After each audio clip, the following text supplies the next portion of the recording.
Picture this: the most beautiful woman in the world, stolen from her husband, sparking a conflict that would echo through history, the War of Troy. Now let's delve back and trace the roots of this conflict.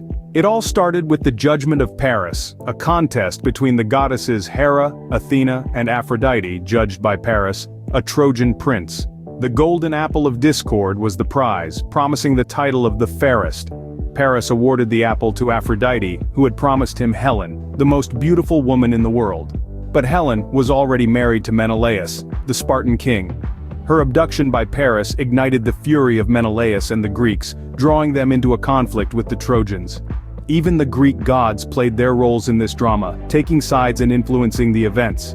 This was the spark that ignited a decade-long war, a war that would be remembered as the War of Troy.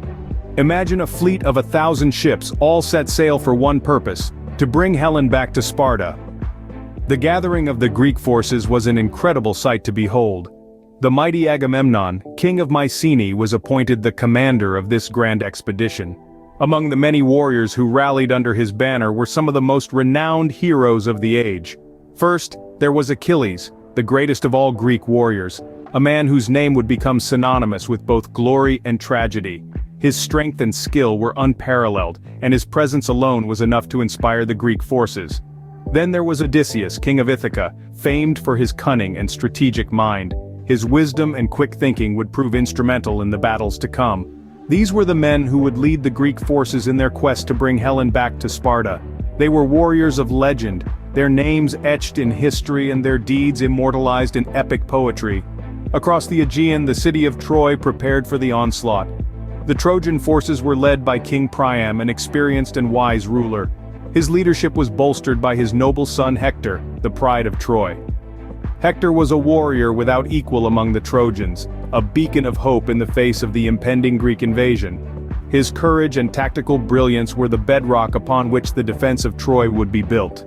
The Trojans were no strangers to war. Their city was a fortress, its walls the envy of the ancient world. Their strategy was one of defense, of weathering the storm that was to come.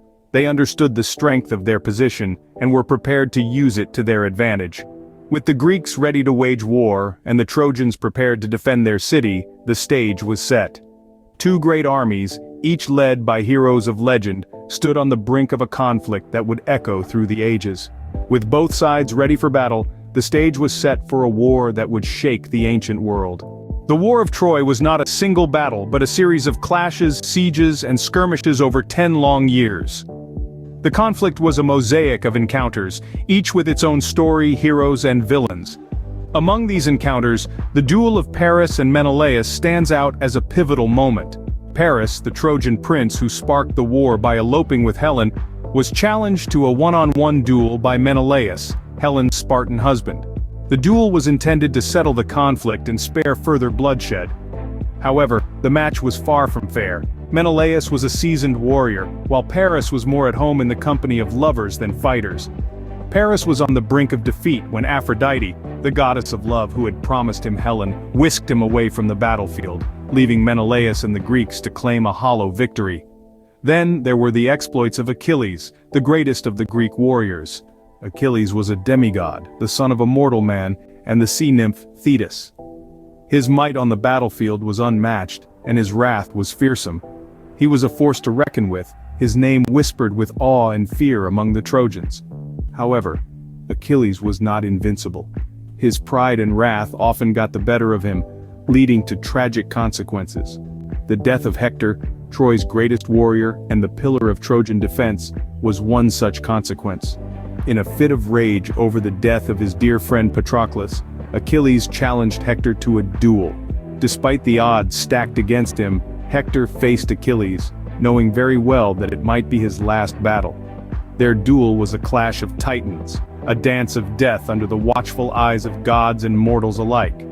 In the end, Hector fell to Achilles' spear, marking a turning point in the war. The gods and goddesses played their parts in the war too. They had their favorites among mortals and often interfered in the battles. Athena, the goddess of wisdom and warfare, favored the Greeks, while Aphrodite and Apollo sided with the Trojans. Their interventions often turned the tide of battles, making the war as much a divine conflict as it was a mortal one. Despite their valiant efforts, The Trojans found themselves on the losing end, but the Greeks were far from victory. The War of Troy was not just about winning or losing, it was about honor, love, wrath, and the whims of gods. It was about heroes and their tragic fates, about a city that fell but would never be forgotten. In a war filled with divine interventions and heroic feats, it was a simple wooden horse that would decide the fate of Troy. As the war dragged on, the Greeks realized they needed a new strategy to break the stalemate. Enter Odysseus, the legendary king of Ithaca, known for his cunning and strategic mind. He proposed a plan that would go down in history as one of the most infamous tricks of all time: the Trojan horse. Odysseus suggested building a colossal wooden horse, large enough to house a group of Greek soldiers. The rest of the Greek army would then appear to retreat, leaving the horse as a supposed offering to the goddess Athena. The Trojans, believing the Greeks had finally conceded defeat, would bring the horse into the city as a trophy, unknowingly inviting their doom. Crafted by the skilled hands of the Greek soldier Epeius, the horse was a masterpiece of deception.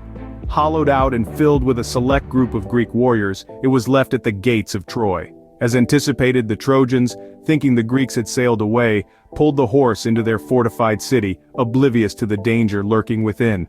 That night, as the city of Troy slept, the Greek soldiers hidden inside the horse emerged, opening the city gates for the rest of the Greek army, who had returned under the cover of darkness. The Trojans awoke to find their city under attack, their defenses breached, and their fate sealed. In a twist of irony, it wasn't the might of the Greek warriors or the wrath of the gods that brought Troy to its knees. It was a simple wooden horse, a symbol of deceit and betrayal, that proved to be the city's downfall. With the city gates open, the Greeks unleashed their final assault, marking the end of the War of Troy. The fall of Troy was not the end, but the beginning of a legacy that would last millennia. With the city reduced to ashes and its once mighty walls crumbled, the aftermath of the War of Troy was a sight of desolation and despair. But even in this destruction, the roots of a legendary tale were sown. After the war, the fates of the key figures of this saga were as varied as they were dramatic. Menelaus, the Spartan king, recovered his queen Helen, who had been the spark for this decade-long conflict. They returned to Sparta, where they lived out their days in relative peace.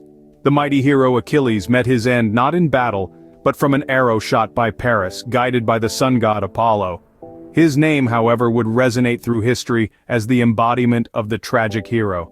Odysseus, the architect of the Trojan horse, faced a journey home that was as epic as the war itself, fraught with danger and divine meddling. His adventures, filled with monsters, gods, and enchantresses, would form the backbone of Homer's Odyssey, one of the greatest epic poems of all time. The city of Troy itself, though razed to the ground, lived on in the tales spun by bards and poets. Its name became synonymous with grandeur, bravery, and tragic downfall. The war greatly influenced Greek literature, with Homer's Iliad recounting the heroics and horrors of the conflict in vivid detail. These narratives, passed down through generations, shaped the cultural identity of ancient Greece, and continue to be an integral part of modern literature and art. The War of Troy, thus, was more than a historical event. It was a catalyst for a rich literary tradition, a source of inspiration for countless works of art, and a symbol of the heroism and folly of mankind. And so, the War of Troy, a tale of love, honor, and deception, continues to captivate us, a testament to the enduring power of history.